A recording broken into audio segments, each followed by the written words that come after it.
বাড়ি ঘরেও আমাদের সাজসজ্জার জন্য অনেক সময় বিভিন্ন জায়গায় যায়। মাননীয় প্রধানমন্ত্রীজি বলছেন যে ভোকাল ফর লোকাল। আমাদের ত্রিপুরার মধ্যে আমাদের জিনিসপত্র নিয়ে মানুষের ঘরের মধ্যে কেন রাখবেন, এবং এই যে সেলফ রিলায়েন্স যে বিষয়টা, সেটার উপর গুরুত্ব দিতে হবে। আমরা তো বিভিন্ন জায়গায় আমরা বলবোই, কিন্তু আপনাদেরও একটা অ্যাপ্রোচ থাকতে হবে। যারা এই ধরনের মানে জনপ্রতিনিধি থেকে শুরু করে তাদেরকে আপনারা ইনভাইট করুন মাঝে মাঝে। বিভিন্ন জনপ্রতিনিধি বিভিন্ন স্তরের আছে, তাদেরকে বলুন আপনারা আসুন আমাদের কলেজে এসে দেখুন আমাদের ক্রিয়েটিভিটি সম্পর্কে।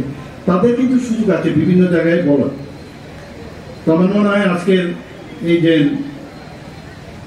Government college of art and ক্রাফটসের যে সুবর্ণ জয়ন্তী উৎসব, কিছুদিন আগেও আমরা এখানে এসেছিলাম, বিপুল চারু কারুকলা উৎসবের আয়োজন এখানে হয়েছিল এই বছর এপ্রিল মাসে, সেই দিনও আমি এসেছিলাম।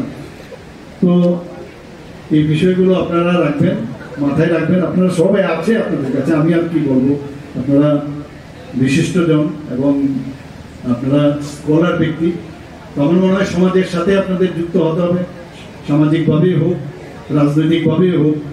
এগুলোতে যদি আপনাদের যে অবাধ বিচরণ যদি থাকে, আমাদের সমাজের পরিবর্তন, আমরা যেটা বলছি এক ত্রিপুরা শ্রেষ্ঠ ত্রিপুরা, এক ভারত শ্রেষ্ঠ ভারত, সেটা সম্ভব হবে। সবাইকে হার্দিক অভিনন্দন, শুভেচ্ছা জানিয়ে আমার কথা বলা শেষ করছি।